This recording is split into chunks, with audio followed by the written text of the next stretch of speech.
এই গাজরটা সকাল সকাল ঘুম থেকে উঠে এবং তার সমস্ত বাচ্চাকে এক এক করে ঘুম থেকে জাগাতে শুরু করে। কিন্তু গাজরের সবচেয়ে থেকে ছোট বাচ্চাটা না না না না গাজরটা তার বাচ্চাদেরকে আবারও ঘুম পাড়িয়ে দেয়। আর এদিকে তো তিনটা আলু ঘুম থেকে উঠে এবং চশমা লাগিয়ে জগিং করতে করতে গোসল করতে চলে যায়। আর এদিকে তো এই কোলাটা তার খোসা খুলে গোসল করতে চলে যায়। কোলাটার গোসল করা হয়ে গেলে আবার ফিরে চলে আসে, কিন্তু সালা নিজের খোসার মধ্যে নিজেই পিছলে পড়ে যায়। এই পেঁয়াজটা একটা পদ্ম ফুলের উপরে লাফ মেরে দেয়। এরপরে তার মাথাকে ইঞ্জিন বানিয়ে সামনের দিকে যেতে থাকে। এরপরে পেঁয়াজটা নদীর কিনারায় গিয়ে পাতা দিয়ে পা মুছতে থাকে, কিন্তু এই ফুলটা পেঁয়াজের গন্ধের কারণে অজ্ঞান হয়ে যায়। পেঁয়াজটা দেখতে পায় যে দুইটা গাজর এখানে বসে খেলাধুলা করতেছে, আর তাদের সাথে খেলার জন্য পেঁয়াজটা তাদের কাছে চলে যায়।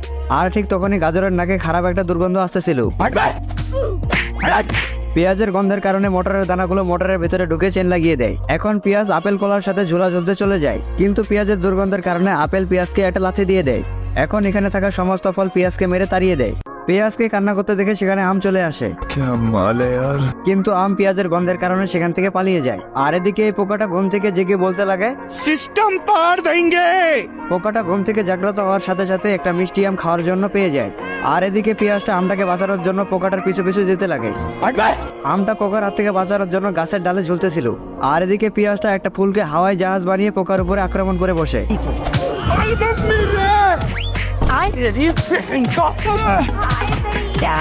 পোকাটা পেঁয়াজটাকে ঘুরাইতেছিল, কিন্তু পোকাটা পেঁয়াজের গন্ধের কারণে পোকাটায় খতম হয়ে যায়।